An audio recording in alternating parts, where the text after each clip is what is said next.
The legend of Saint Ero of Armenteira. The romanic monastery of Armenteira has always been related to the legend of its founder, the abbot Ero. The miracle of St. Mary. Once upon a time in the 12th century, a knight named Don Ero lived with his wife in his palace in Armenteira, a beautiful natural setting located in the slopes of Mount Castrove, in the province of Pontevedra. Don Ero and his wife were not able to have children, so they kept asking God to send them some descendants. God answered the prayers with the revelation that they would only have spiritual descent. For this reason they decided to found their own monasteries.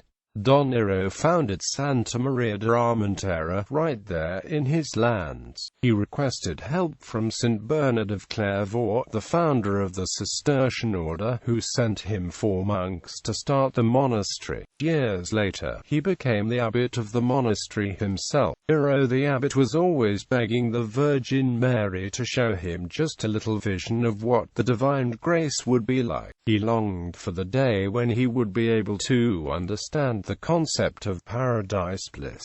However, he lived under the impression that his beloved Virgin did not listen to his prayers. One day, he decided to go for a walk around the woods that surrounded the monastery, a beautiful setting full of pine trees, oaks and other native species.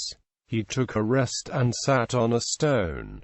Suddenly, the joyous chirp of a bird caught his attention. He sat there for a while, listening, entranced by the peace and beauty that the bird's singing brought to his soul. Not long after that, he headed back to his monastery, since it was already getting dark and he did not want his brethren to worry about him. When he knocked at the door of the monastery, he was received by a monk completely unknown to him. Distrustful, the monk asked him who he was. When he answered him that he was the abbot Ero, the monk, bewildered, started to call his brothers, not sure if the man was in his right mind. Ero told them who he was and what he had been doing. When the brethren explained what year they were in, Ero realized to his astonishment that 300 years had passed by, and suddenly, he became aware that what he thought to have been only 3 minutes listening to a bird sing, had really been 300 years contemplating the glory of paradise. Virgin Mary had finally granted him his wish.